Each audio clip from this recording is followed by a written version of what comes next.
Welcome to the Standard H podcast, a casual conversation about the lives of entrepreneurs and those growing companies. I can't thank you enough for listening, as these episodes have been a wonderful supplement to the line of apparel that I'm thrilled to share is steadily growing. If you like what you hear, please visit standard-h.com and sign up for our email list. The website not only hosts every episode of this show, but also allows you to explore the entire product assortment and our latest travel recommendations. As an email subscriber, you will be the first to receive product release information as well as receive offers no one else is privy to. Just visit standard-h.com for more information. Seeing Standard H worn by a growing number of watch enthusiasts has been incredibly cool to witness, so chances are good if you're listening to this, you're probably an enthusiast already. However, if not, it makes no difference, as Passion Fine Jewelry welcomes everyone into their shop in Solana Beach, California. If you're already in deep, you'll know some of the brands that Tim Jackson and his team carry, which are some of the most highly sought-after independent watch manufacturers sold today. Names like Roger Smith, Grunfeld, Kudoke, Habring, Sarpaneva, and many more. If you can't make it to California, visit passionfinejewelry.com for their entire offering online. This episode is also brought to you by Cantonment. Cantonment's flagship product, the kerchief, is a perfect medium between a handkerchief and a bandana. Featuring iconic designs such as the Fender Stratocaster and the dashboard of a Volkswagen GTI, these utilitarian cloths are an item that should be a mainstay in your everyday carry. Tuck one in a back pocket or use one as a neckerchief. Visit them at cantonment.co, that's cantonment.co, and use the code STANDARDH in all caps, no spaces, for 20% off everything in their online shop. Now let's get to the show. This past summer, my wife and I took a trip to Zion National Park in Utah. Those of you who follow Standard H on Instagram, I'm sure have seen photos from the trip. Zion has some of the best hiking trails I've ever done in my life, and it was during that trip I learned Zion also has the best Italian ice I've ever had in my life. When I sat down to speak with today's guest, Xander Rizzello, co-founder of Desert Ice, a deliciously cool treat served up out of a food truck, I honestly thought the business had been around much longer than it has. Xander and his partner Annie had only started Desert Ice just this past summer. However, like most businesses, the timeline extends far beyond what's actually brought to market. It was super fun getting to know Xander, who originally hails from Philadelphia, only to learn about his outdoor experience with Outward Bound and his affinity for compact SUVs. Now knowing Xander is a golfer as well, I certainly look forward to teeing it up with him sometime in the near future. If you find yourself in Zion National Park, it's an absolute must to stop by the Desert Ice food truck parked just outside the National Park entrance. I'm your host, Wesley Smith, and you're listening to the Standard H podcast.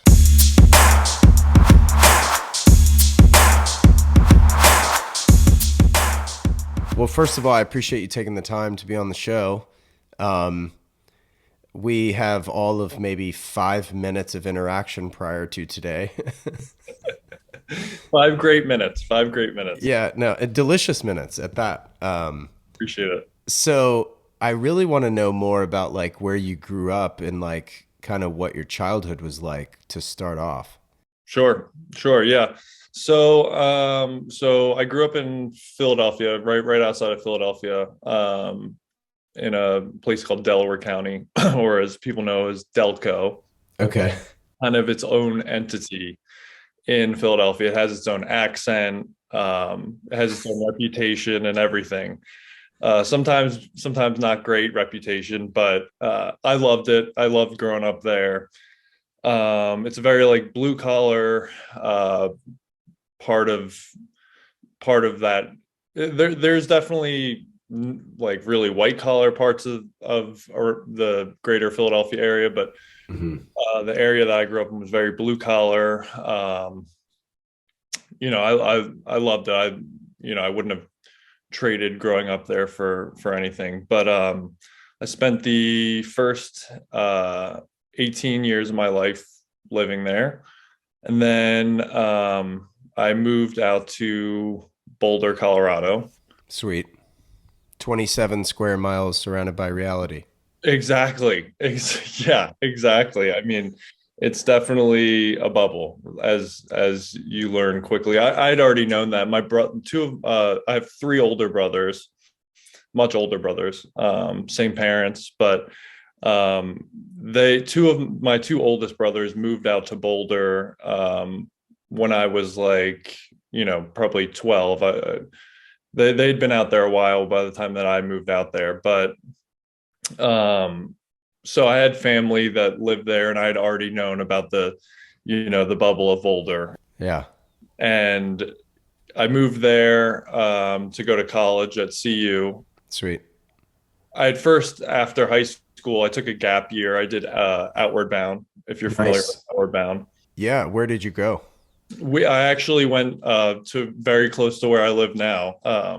In South, it was like a whole southwestern south. It was actually mostly southeastern Utah, and it was 50 days. Although I grew up in a really outdoorsy hiking, traveling family, I had never at that point I had missed all the camping that had been done when my brothers were younger. Yeah, because of the age gap. Yeah. Exactly. So although I had tons of stories and stuff and that I learned from them, I had never done it myself. So doing Outward Bound, 50 days, never camped before, was a totally new experience for me. Um, really, really, what it was, I had a good friend who had done it in high school, and he had this extremely profound experience, and I was like, wow, like I'd already committed to the University of Colorado, and I just decided, I was like, I think this might be the thing I need to do. So I deferred for a year, and I did Outward Bound. And it was a life-changing experience, as many people have with that program. But it kind of accelerated you know, a lot of goals and aspirations, and it gave me a huge boost of confidence in the world. Um, Is that because of the sense of accomplishment for hiking that many miles, or like actually feeling self-sustaining, or like what gave you that confidence? yeah, I would say, yeah, it was definitely, it's a really good question. I would say, obviously a lot of the things that you accomplished tangibly there were for me new things and really difficult things to overcome with new people. Um, that in itself, yeah, super rewarding. Yeah. But I think it was more of a sense of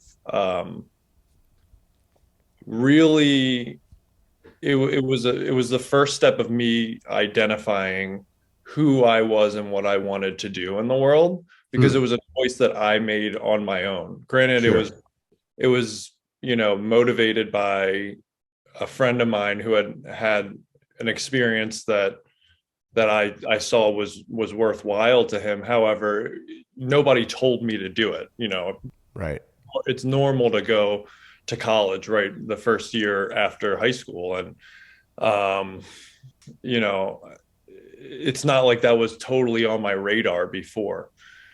So, um, It's kind of interesting, not to cut you off, but like, it probably was the first time you ever felt like autonomous in a way, because like prior to 18, you have to be at this school at this time, this class at this time. You got to study, you got to do this. I mean, I don't know what your like afternoon activity situations were. I don't know if did you play sports or anything? yeah, totally. So to actually backtrack just a little bit, my high school experience in itself too was a little bit abnormal, especially towards the end of high school. I had a pretty normal uh, childhood experience up until around junior year. Um, you know, they I don't know how to classify it, because I'm still wrapping my head around what to call it, but like mental health issues are definitely a big conversation, in today's society. It wasn't so much, it was getting there, but when I was in high school, but it was a combination of probably normal things, normal high school stuff that people go through, and also just my own personal, battles and journeys that I needed to go through at that time. Long story short, it led me to being homeschooled junior and senior year of high school. Okay. I played basketball, soccer, lacrosse. I played all sports growing up. And I still played sports, still interacted with all my friends. But junior and senior year, I spent a lot of time on my own and was being homeschooled. And it was this big transitional phase amongst a really transitional period of time Oh, sure. in your life in general. And so, yeah, so getting back to what you were saying, totally. There was definitely this point where especially after all of this searching and spending a lot of time on my own, there's this big decision that I make where I kind of do a different thing than the rest of my friends were doing. All my friends were going to like Ivy League schools and stuff like that, and I decided I wasn't going to college right away. And all my friends' parents were like, "Well, what are you going to do? Like, what about work? Like, what about a job?" And I know it's so crazy how people like, especially an older generation, they're just like, "Oh my God, you're doing nothing with your life," and you're like, in the grand scheme of things, we're talking about 12 months max between now and the next time I step foot in a classroom. Like, relax. Like, totally. I mean, the pandemic was 2 years long and it flew by. I don't know about you, but like, Yeah, no, I mean, especially, yeah, if there was any awareness of any of that back then. sure, sure, sure. But just conceptually, time, right? Like, it's a year. Calm down. You know? Yeah, no, 100%. I mean, you know, I think parents, I'm not a parent yet. I'm not sure if you are. No, not yet. I know that parents have, all my friends' parents that I grew up with had their kids' best interests in mind, and always Sure. they see high aspirations, especially growing up in Philadelphia, where it's such a high, there's so many people and there's so much success that we're surrounded by all the time. And I think that, you just don't want your kid to, but there's also the opposite too. You don't want your kid to you just want to do everything you possibly can for your kid, and you want your kid to thrive. Sure.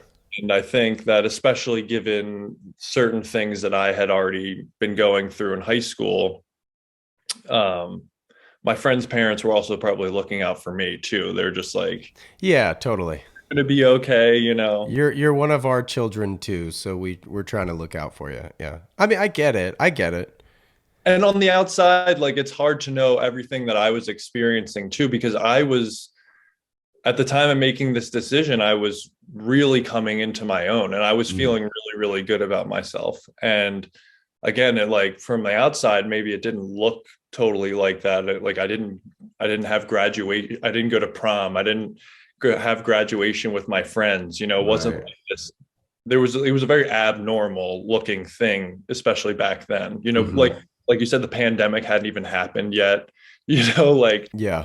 this whole homeschooling revolution that's happening now was not a thing back then. Sure. What were like some of the revelations you had at Outward Bound? Like when you said that, like, I really kind of, I don't, forgive me because I'm going to misquote you, but like you said something along the lines of like, I found out like kind of my place in the world, so to speak.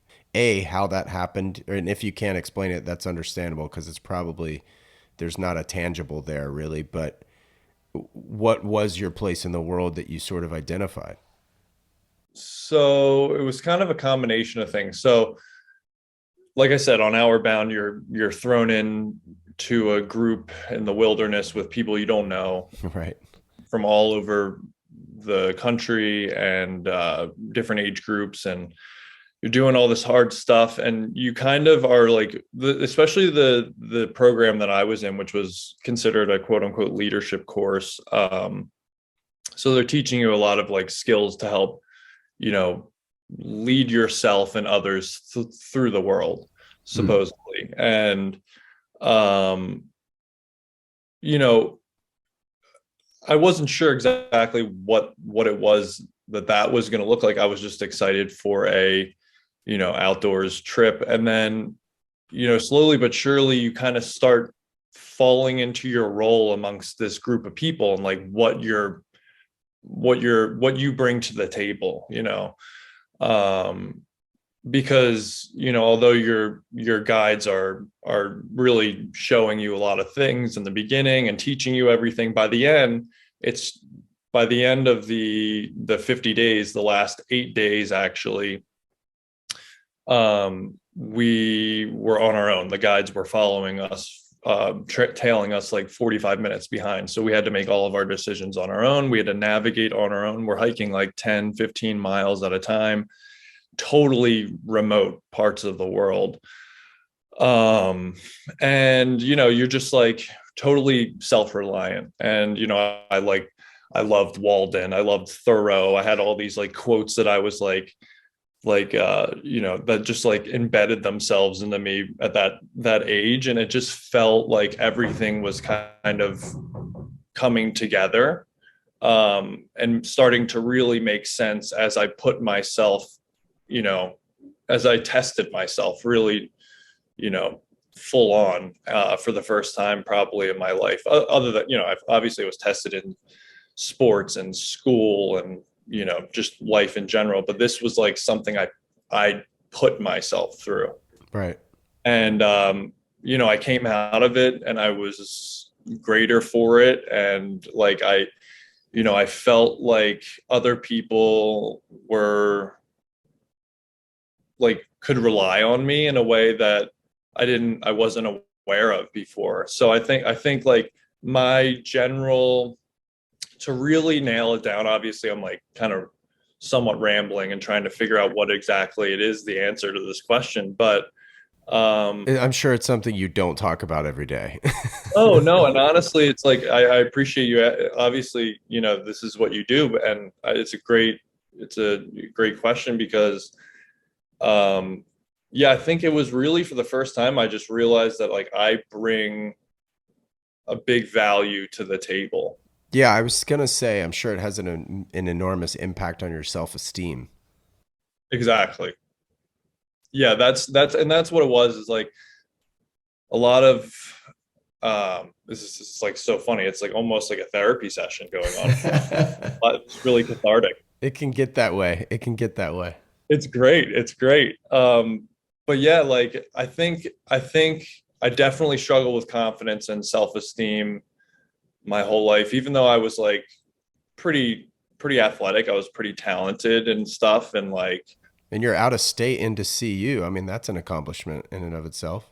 well, yeah, and this was even right before then too, Yeah. so that kind of helped the whole process. I know I had like some friends' parents who probably didn't think I was gonna last long moving out of state.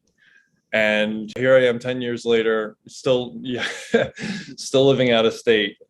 So it boosted my self-esteem and confidence to the point where I was able to, move out of state, not really have a friend base. Like I had family in Colorado. However, I didn't know anybody when I went to college. And I immediately, I felt like I was able to do something like that. Whereas before, it, maybe it would have been a lot harder. But yeah, there was just, a series of events, as life, as it happens in life, that led to one, me saying yes and ultimately having these breakthroughs that keep unraveling, just how important they end up being in your life. Even though I don't actively think, I think about Outward Bound, you know, pretty much every day, but not actively thinking about all the things that it contributed to leading me to where I am right now. Although Right. it's clear that, I probably wouldn't be here right now if I didn't do that experience. Mm. So it sort of just worked its way, embedded itself into your subconscious, I'm assuming. You Oh know, yeah. it just travels with you. What did your parents do? Or are they still working?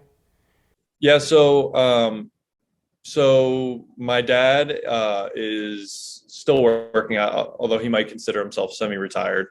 My dad, so my mom was a stay-at-home mom.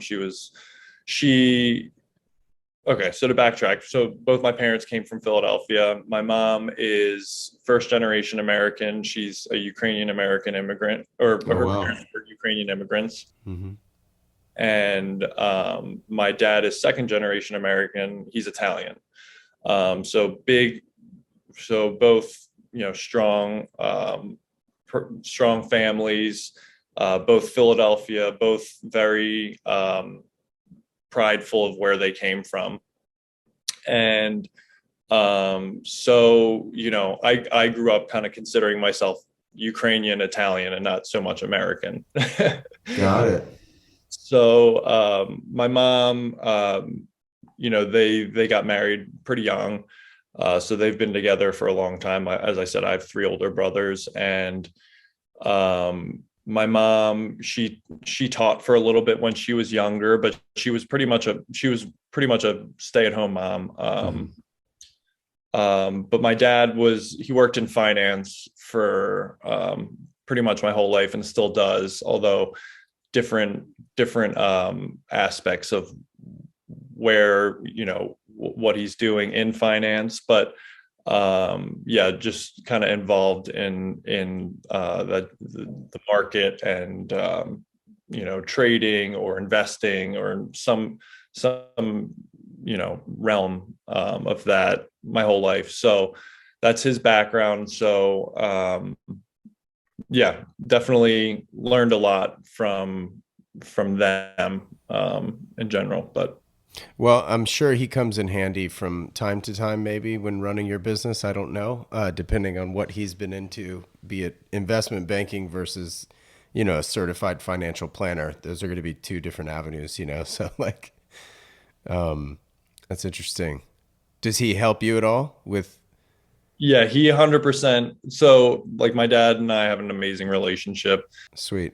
He with previous, business endeavors and my current one, whether I like it or whether I want his advice or not, he's there to give it to me. And it'd be really dumb of me to not Take consider it.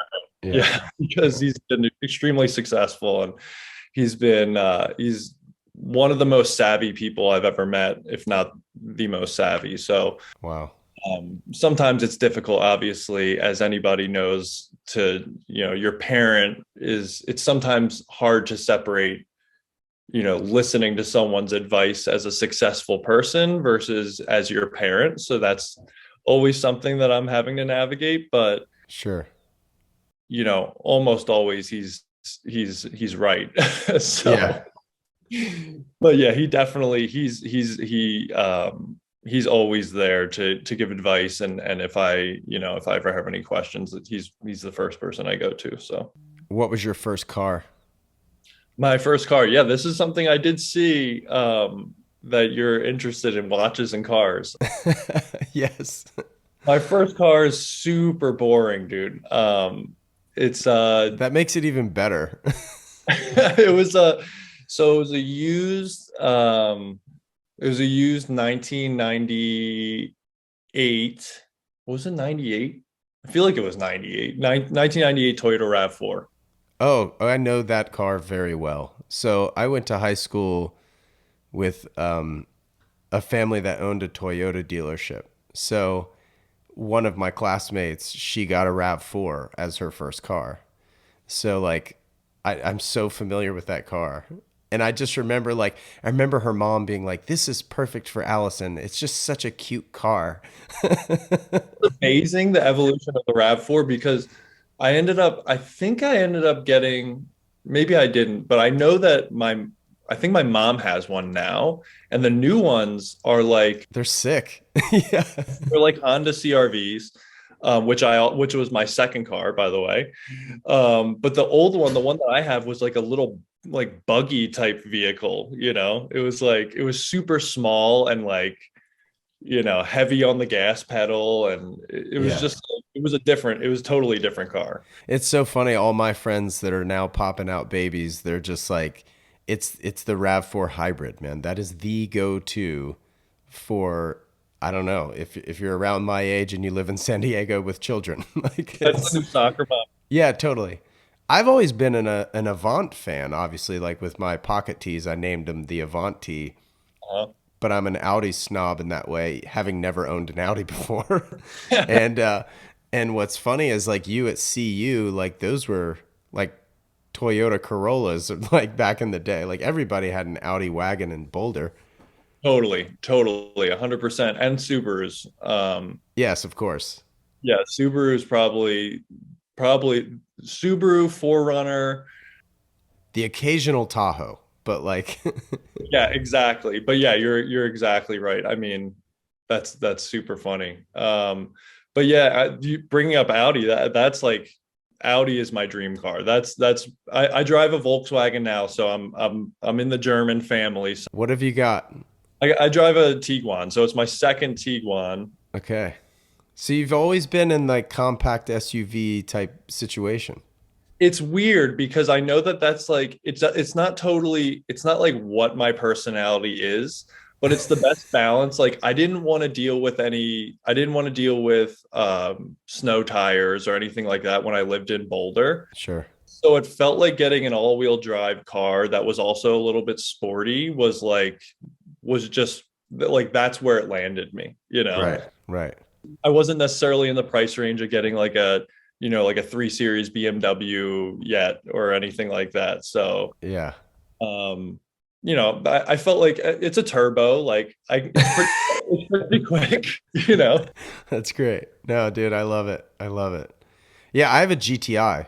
Like, because again, that's you and I are both pretty outdoorsy. I'm always throwing something in the back of my car, be it well now it's like boxes of clothes, but like it's always something, man. It's always something. Mountain bikes, road bikes, surfboards, golf clubs. Like it's always I literally keep the seats down in my GTI. Like and then I have a moving blanket from Harbor Freight that costs $7.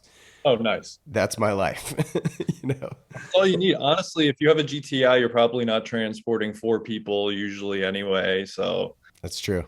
they're sweet. I love that car. Yeah, no, I love it. So, okay, so what Audi is the dream car then? Which body? And like an S4. Oh, hell yeah. Yeah, that Love would that. be ideal. Like Yeah. not, I mean, obviously I'd take an A4, Right. but but I'd like to get in the S class right there. Right. You know, Right. and I like that honestly, like also I love BMW like M2s, Sure. M4s. Like I know that they only started with M3s, M5s, but the smaller M's are Hmm. really sweet. My Annie grew up in a BMW family. Like Okay. they've all always had BMWs. Yeah. So I give BMW a little bit of love, considering she's biased to them. Right, right. I wonder how her family feels about the current iterations of them, however. Yeah, I that's a good question because I actually am not like you're a much bigger car person than I am, and they've always had older BMWs. Which are the cool ones. Is there flaws in the new ones? A lot of people hate the design language, me included. I just think they look awful. The M2, not so much. Like the M4, the M2, those look okay. Well, actually, the M4 kind of took a hit. Yeah, get on their site later, not to promote BMW, although this is sort of anti-promoting BMW, but like I love early 2000s BMWs and everything before it. Like I just think those are so great. You mentioned Annie. I guess we could talk about who she is. Totally. Yeah, let's go into What so you tell us. it. So Annie and I, we've been together for about 6 years. So we met in 2016. Cool. I worked. So I I went to CU for a year, to University of Colorado for a year. And then I started working in a coffee shop called the Laughing Goat. It's an amazing coffee shop in Boulder. If you're Yeah. ever in Boulder, go to the Laughing Goat. Um, it's like it's very historic Boulder. It's what Boulder, in my opinion, it's very gritty. It's kind of got this hippie vibe. It's like really really cool, Right. and it's been a staple for there for in Boulder for a long time. It's on Pearl Street. So it's more Patagonia, less Arc'teryx. Yeah, totally. But Okay. yeah, like older Patagonia, Yeah. you know. Like it's definitely got like that beat vibe. Like they used to host this like poetry night every Monday that I used to actually work, and it was like what people think of Boulder 10 years ago or 15 years ago. It's like that's that's what it was. It's really cool place. Nice. But yeah, so I was working there, and I worked there for a long time. And I started a promotional merchandising company with my brothers while I was working there. So part of the time I was full time there, but then halfway through working at my 5 6 years working at the Laughing Goat, I was part time starting a new business.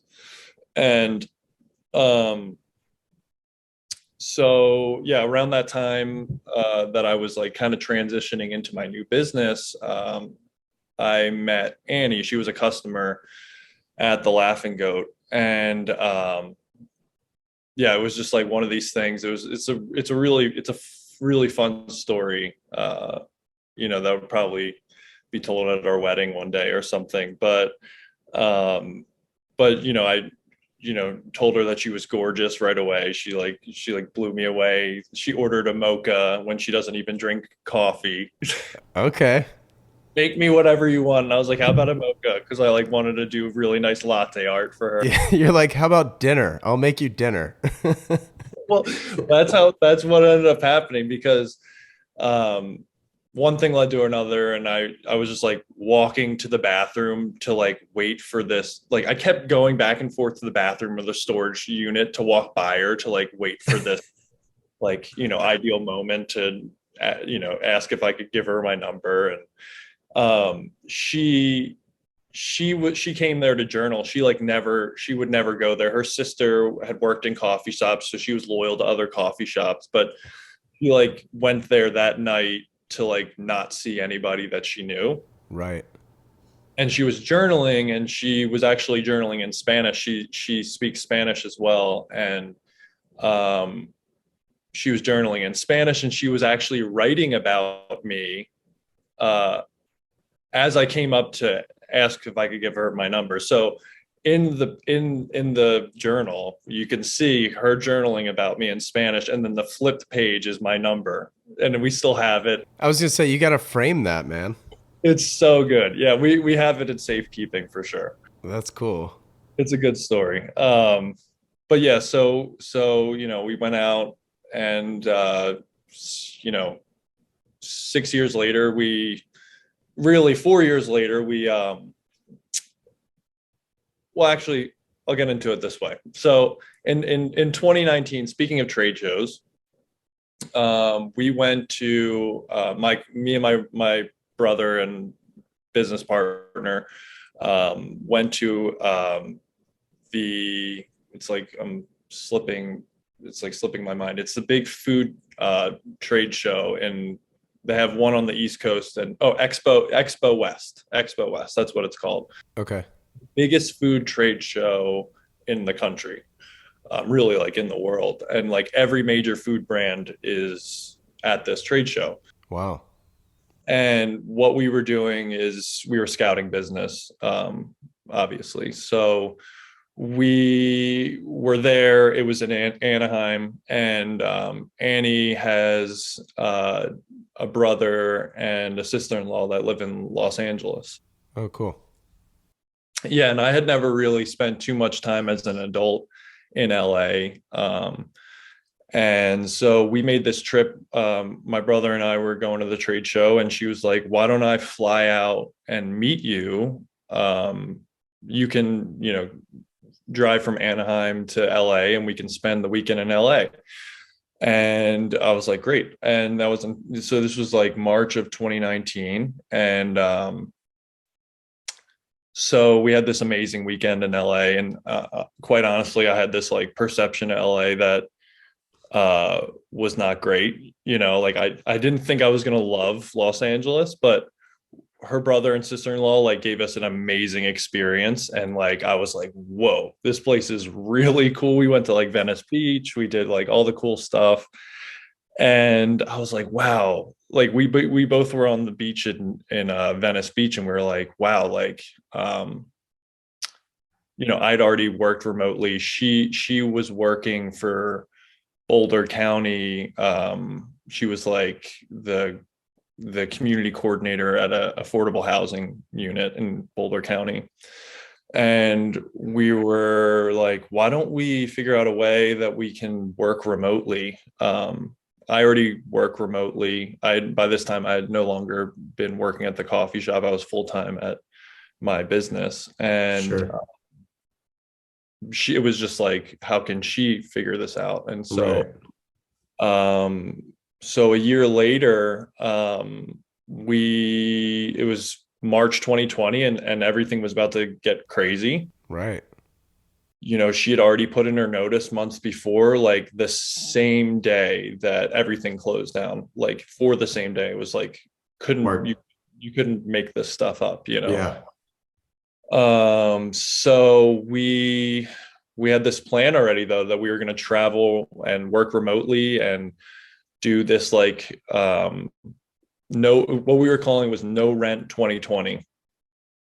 And we were just going to give up our lease and just like travel and work remotely.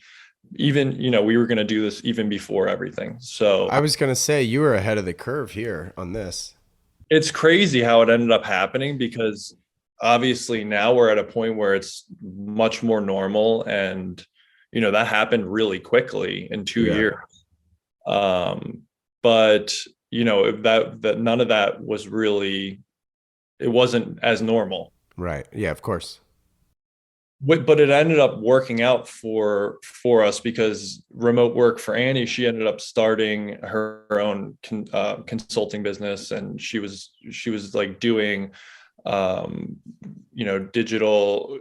She was doing like she was more doing like digital assistant work, like kind of a catch-all for any type of online social media type stuff. Right. And so that became actually really beneficial for her.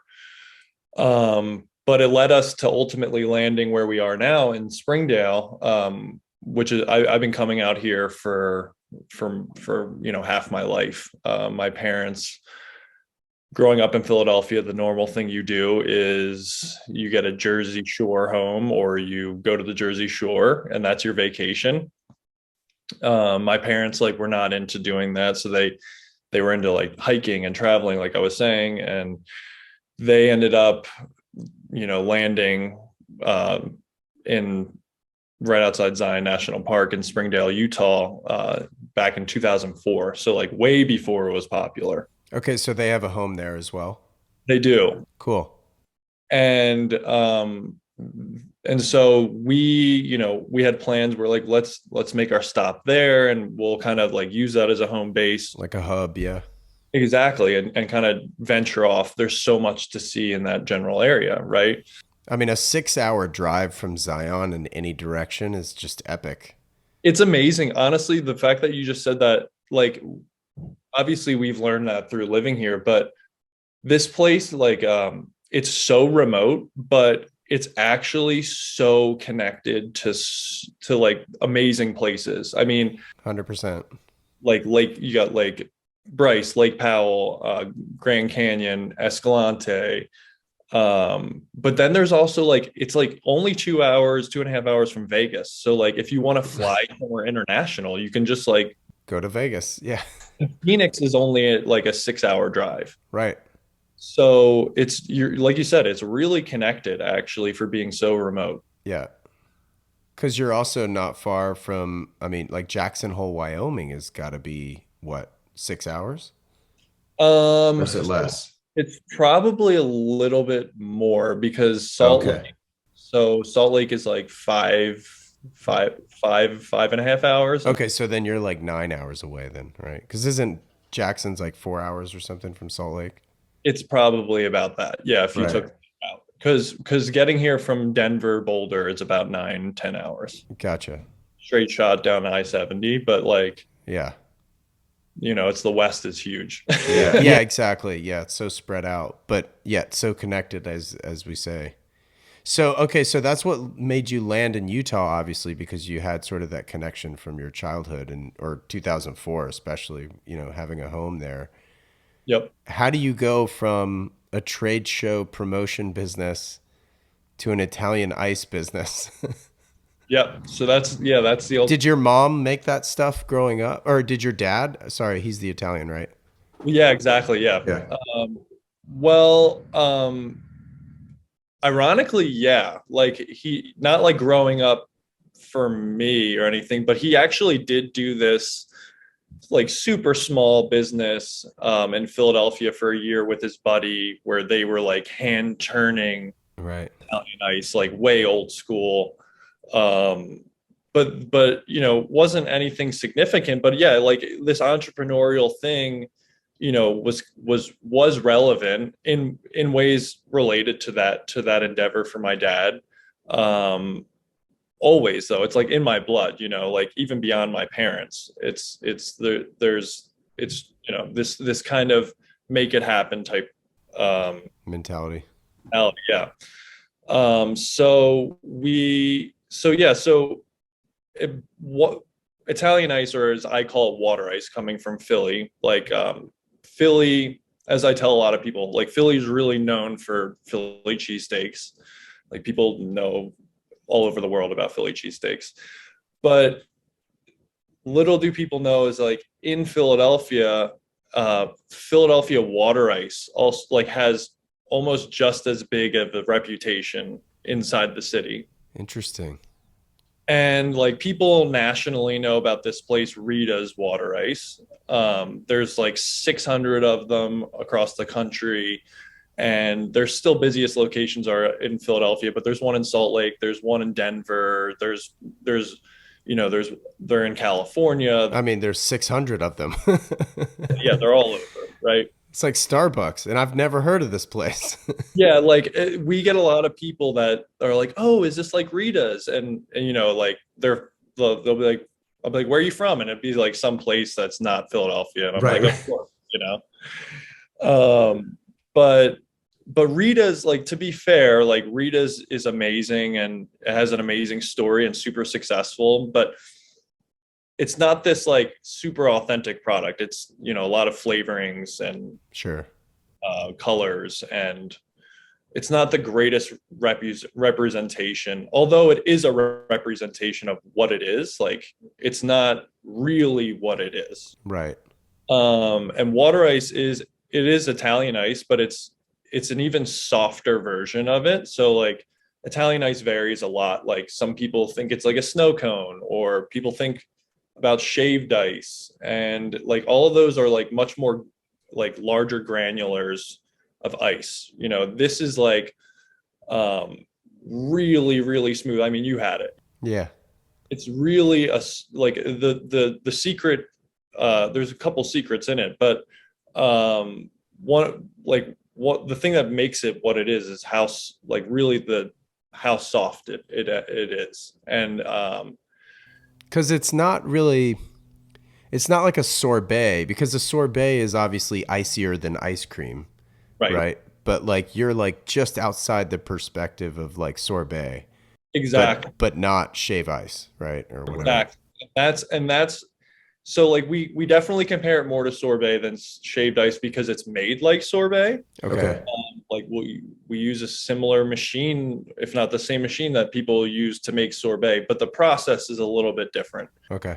And maybe the ingredients are very very similar, but it is achieving a different goal. You have a different goal than sorbet. Mm-hmm. And long story short, it was never something that existed when I moved out west. Even though Rita's existed, I was like, why is shaved ice the craze? Like, Because of Hawaii. yeah, Hawaii, exactly. Yeah. People have, that association, and we're closer to Hawaii, and Colorado and even Utah are like sister states with Hawaii. So shaved ice is like huge here. Right. But I was like, dude, like this thing is so much better than anything else. Why do people not know about this? Right.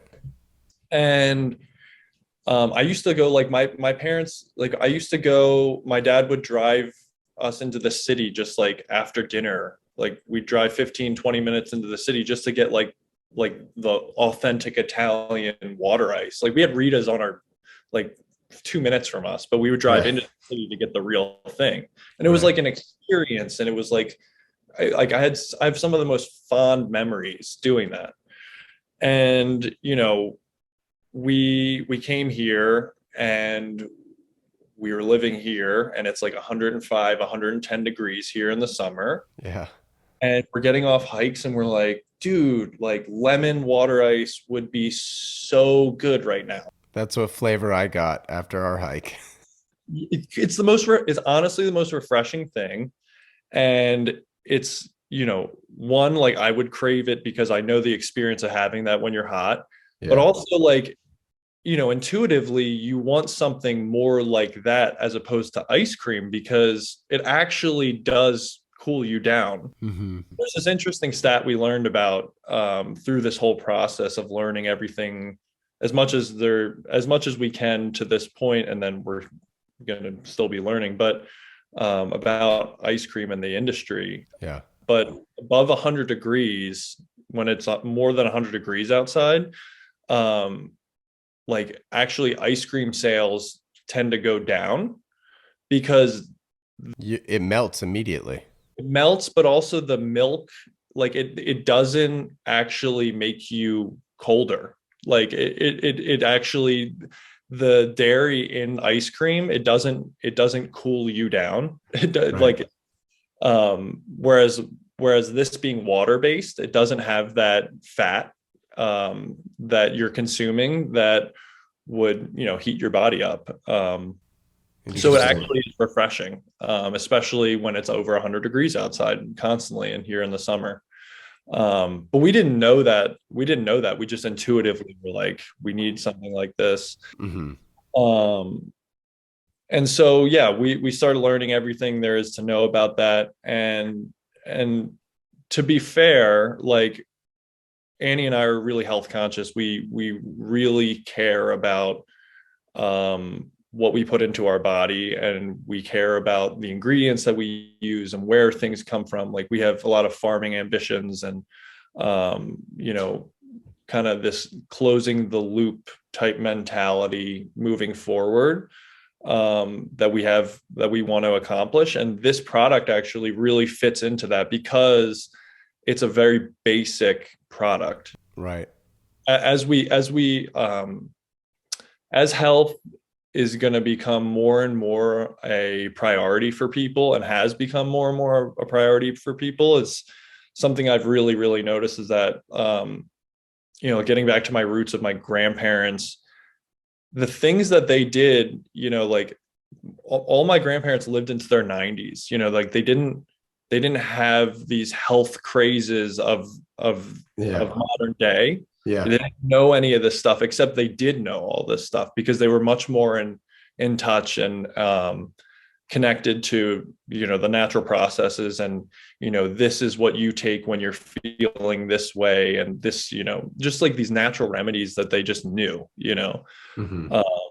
And I think, as we get, like I said, more, as we prioritize those things more, we're going to end up reverting back to these like old time methods, like that were tried and true and actually really simple.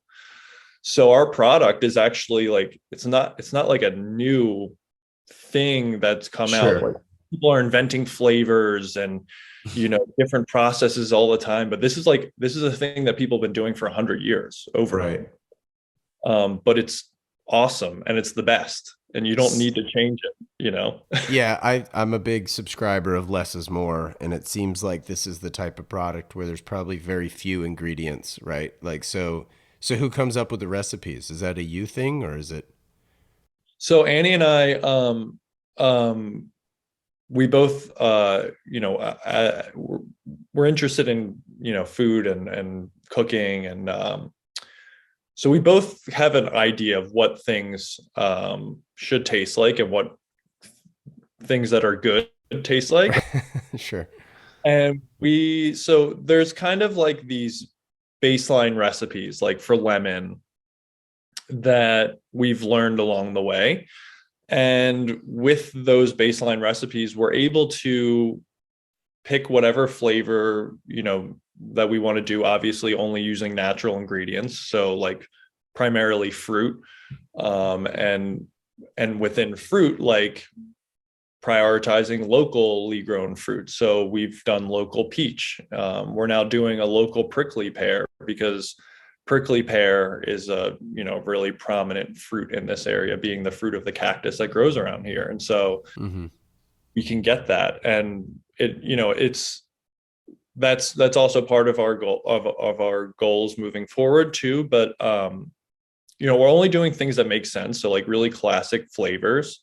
I guess there's this thing called like tiger's blood that gas stations are doing that like sometimes kids come up and ask for, Right. rainbow or something, and we're just like, we don't have that. We have like lemon, like orange, like you know what those flavors are. When I get shave ice in Hawaii, full disclosure, tiger's blood is always my go-to. That's that's hilarious that you mentioned tiger's blood of all the flavors. Dude, it's the most popular one that's asked for, that's not like a normal like fruit. What, like It's it's like coconut berry or something. it's like cherry and coconut mix or so. I honestly don't know. I just know that I like it. Totally, people love it. It's like my go-to is like banana, pineapple, and tiger's blood, like partitioned out, a third, a third, a third. Totally, totally. Yeah, no, I mean, honestly, like I'm not. We're not. Although we are focused on what we're focused on, like I'm not a hater on stuff that tastes good. Like Oh yeah, yeah, yeah. I was just a tiger's blood in and of itself is funny, like as a title, right? Like it's like on some Charlie Sheen shit. Like It's so true. And honestly, when we carried blood orange, I think a lot of like it was more ordered than we thought. And I think a lot of people were ordering it like thinking there was going to be some connection to tiger's blood. But right, like the drama of of blood orange was enough for people to order it, right. despite that not being a flavor they probably actually wanted. Yeah. That's really funny. So when did you guys launch it? So yeah, we launched actually like not long before you came. We launched in June Oh wow. this year. But as you know, with building something worthwhile, it's been a long, long process. So we've been working on it for, as long as we've lived here. Pretty much, having that experience the first summer we lived here, being like, wow, this would be such a smart thing to do. Yes, no brainer. Yeah. Yeah. And, with that, there was a lot of, um, you know, contract stuff and just, behind the scenes stuff that needed to get taken care of before we could actually start making anything and selling it. And it led us to being able to have our trailer completed and ready to go by June of this year. And obviously, we would love to be earlier, but it was ultimately the amount of time that took for us to be ready. I think it wasn't too fast or too long. It was the perfect amount of time, and um, it's been a great year so far, a great learning experience. Obviously, it's cooling down a little bit here, so our season's coming to an end. But Yeah, what do you do when it gets cold? So yeah, so obviously it is a little bit warmer, a little longer here than it is like in Philadelphia, for example. Sure. So places in Philadelphia, I think, close. I'm not sure it would be Memorial Day or Labor Day. I forget, but like after one of those holidays, in around September. Yeah, Labor Day. Yeah. Yeah, so they're closing around then because they're just the demand for it drops, and they open like the first day of spring usually. So that's their season usually. Our season's usually going to be March, beginning of March to end of November Okay. is when it's appropriate still. Like today's going to be in the 70s today still. Great. And we've been doing ice cream too. Like we do oat milk ice cream. We added like a pumpkin flavor. We're going to be doing a salted caramel flavor. So that those are helpful when, what I was saying, when it's too hot, this product's really good. When it cools down a little bit, like bringing in ice cream is something that, people are less looking to refresh themselves, but they just want a treat. So ice cream is kind of like a popular thing now. Yeah, that's great. But yeah, so we'll close for 3 months or so, and then we'll reopen in March. And our business is kind of prepped for that. Like that's kind of just the plan. You guys are operating out of a milk truck, or like what is the truck? What was it pre Italian Ice? It was nothing actually. It was Oh, built from scratch. So this company, Prime Design Food Trucks, give them a little shout out. yeah. They are based in Phoenix, Arizona. Okay. Technically Gilbert, Arizona, I guess, but it's like in Phoenix. Right. And from what I understand, I mean, we did a lot of research finding on who we wanted to. Originally we wanted to, yeah, like take something that was and convert it to our, retro camper style Italian ice truck. um but we got talking with these guys and they do that. However, they were like, look, it's going to be so much better to just build this from scratch. Hmm. And They convinced us to do it that way. And their reputation is like really, they have an amazing reputation. They do stuff for like the Arizona Cardinals, like the football team. They do stuff for like celebrities. So we know that they were high quality. And even since people have seen the stickers, like they put a couple stickers on our trailer, and people are like, "Oh, you got a Prime Design truck? Like they do the best work." Oh, wow.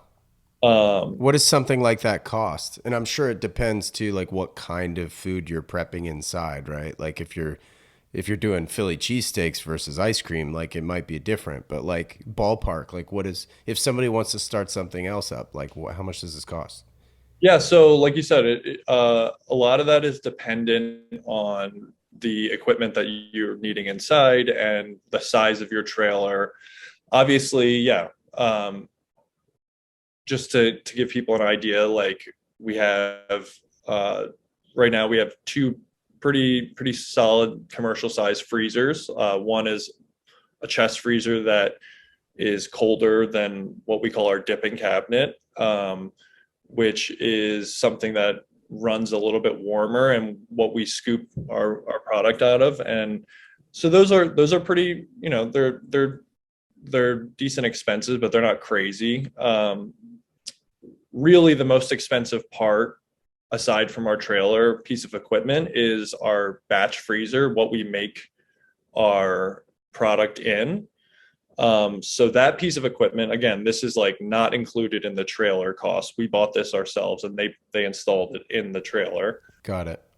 But that piece of equipment is very expensive. That's like $30,000. Like, Wow. that's like a car. Right. But aside from that, including labor and all that kind of stuff, our trailer is 14 by 7, and extremely well built, has AC. We have, customized rims, moon caps. We have an amazing wrap job. So there's like really high quality finishes. The generator we have is like a Cummins Onan 7 kilowatt generator. It's like Okay. the line. With all that being said, it's definitely upwards 80,000 plus. Okay. Yeah. So it's like getting like an overland vehicle. Totally. Got Exactly. it. Okay. Yeah, those things are badass, by the way. Yeah. Yeah. I mean, yeah, different. Yeah, exactly. I mean, some of those get up to like, I mean, the sky's the limit with those things, 100 grand, 150 grand, easy. That's what I was gonna say is like you can make it. I've put all those features in to give people an idea because you can kind of flesh it out or customize it up as much as you want. Sure. Like we originally had an awning, which we're gonna add again, but we had this like amazing awning, retractable awning that we had, and that's expensive.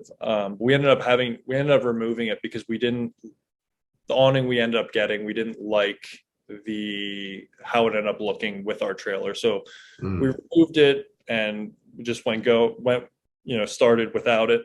But we're gonna add one. We can add one later. But we have Bluetooth speakers that we can play music from outside of our trailer. And Cool. so there's the sky is the limit. But it's not like, I mean, I'm sure you could do it cheaper building it yourself, like actually doing the work, Sure. or there's companies that'll do a simpler job. Hmm. But for Springdale, this is a brand new thing. Um, Food trucks are actually illegal. They were not allowed in Springdale until 2018. Wow. And then the state of Utah told Springdale that they needed a change to that it was unconstitutional the way that they had their policy, that they had to create an avenue for small business owners of this kind to potentially have a business in the town. And so then there was a bunch of regulation changes, and there's this like really kind of tight knit ordinance that is written that makes it still really, really difficult for food trucks to operate in the town. But needless to say, we spent 2 years plus negotiating through all that, knowing the right people, talking to the right people, just like really getting good graces with the town and participate and doing our due diligence and letting them know that we're going to be active and caring members to this community because we care about this place, and right now I'm moving forward. And ultimately we wanted to do an amazing job of what this can look like. We didn't just want to throw something together and benefit off of like 5 million, 6 million tourists a year. Right. Like a lot of people see Zion National Park and they're like, wow, like what a way to make money. Right. And obviously it is, but at the same time, we really care about this, and we wanted to let them know that this is something that can look nice and fit with the town, and you don't actually have to build more on this like very finite valley. Right. And our trailer leaves every day. It's not a permanent structure. Right. And it's not an eyesore. It's like people love it. People take pictures with it and post it to their Instagram. And I mean, I did. exactly. Exactly. How do you choose your spots? How do you choose where to go each day? So we're there every day. Okay, it's the same parking lot every day. Exactly. So Okay. that was kind of part of, I think we were planning on doing this no matter what, but that was our goal, was to get into a location that we were going to be pretty permanent in. Right. We plan on doing weddings and events and stuff like that. We are mobile, like we move it every day. Right. Right. Our agreement with our business with the landlord is that we expect to be there as much as we possibly can. And to be honest, we wouldn't want to, I mean, for good business, to be fair, like we wouldn't want to be anywhere else. Right. So, because you guys are in the parking lot in the shopping center or whatever it's called. I've only been to Zion the one time, so it's right before you enter the park or right after you come out of it, however you want to, verbalize that. But yeah, it's a walk. Yeah. So, I mean, it's right there. So those who are listening, if you go to Zion, hang a right or hang a left as you're coming out of the park and cool down. Exactly. Yes. Yes. So there's the driving entrance to the park, and then there's the walking entrance to the park, which is where like everybody goes when people do the Narrows. They like go and get their gear from this place, Zion Adventure, or Zion. No, sorry, Zion Outfitter. And then there's a brewery, brew pub, and then there's like a market for campers, for people that are camping, because the walking entrance and the campgrounds is right there as well. But yeah, so if you're not driving into the park, the only other way to get into the park is through this walkway. And so there's, especially during the summer, there's, tons of people there just by virtue of necessity. Right. But yeah, it's right there. It's right where you can't miss it. Our trailer's right outside of the brew pub, Happy Camper Market. So that's great. Well, Xander, man, I really appreciate you taking the time to be on the show. I'd loved kind of hearing your backstory, and the lemon is out of this world. So if anybody's hiking in Zion, go get it. Most important thing, just trailer, the food trailer right outside the walking entrance. It's desert ice, but yeah, best way to check out our information is desert.ice.zion is our Instagram handle. So that's kind of where we post most of our news and stuff going on. So definitely check that out. Sweet. Well, thanks, man. It's good to see you again. And I hope to see you again, either in Zion or come out to LA. Dude, by the way, before I sign off, I listen obviously you got a lot of watch and you got a lot of watch and clothing people, I think, but you had Eric Anders Lang on. Are you a golfer? Dude, yeah, big time golfer. Oh, sick. Dude, I saw his name. I was like, what? I was like, that's amazing. Like, yeah. I love that guy's YouTube channel, man. I really do. Like the stuff that he does. I've been watching his videos for years, dude. Like all the courses that he goes to, the stories that he tells. He does it. I think he's one of the better YouTubers there. He's the best. He's the best for golf. He's the best. Like it's just hands down. And if you haven't listened to last week's episode with Cole Young, he started a brand called Metalwood, and Cole's rad. I'm actually supposed to have lunch with Cole today. Oh, no kidding. Okay, I'll listen to that. That's a good one. Cole's the man. He's just a bright guy. Like it's great. Okay. Yeah. But Eric's a trip. Yeah. Getting him on the show is quite the treat. Full disclosure, at the beginning of that interview, I did not think he liked me. I was like, oh man, this is not going well. So I don't know. I'm going to leave this in. So anybody at me on DM me, let me know if it sounded like he hated my guts. Cause I didn't get that, but yeah, that's good to know. That's funny. But yeah, anyway, that was really funny. Yeah, these things there's always a backstory to every single episode. Totally. Yeah. Well, you do an amazing job, honestly. Oh, that's nice of you to say. Thanks, man. Podcast I was ever on, you made me feel super comfortable. Oh, cool. Well, come out here. Let's tee it up. Bring your clubs, man. Let's do it. Yeah, I love it. All right, Xander, thanks so much. Say hi to Annie. I will do. I appreciate everything, man. Okay, buddy. All right, later. Good day. This wraps up this episode of the Standard H podcast. If you like what you heard, I'd love it if you'd share it with a friend or two. And if you have a moment, please rate and review the show, as it helps others discover these episodes. It absolutely helps far more than you realize. Shout out to Jensen Reed and Super Beautiful for the theme track, as well as to Clear Audio for the noise canceling headphones. Thank you so much for listening, and I'll catch you in the next one. Take care.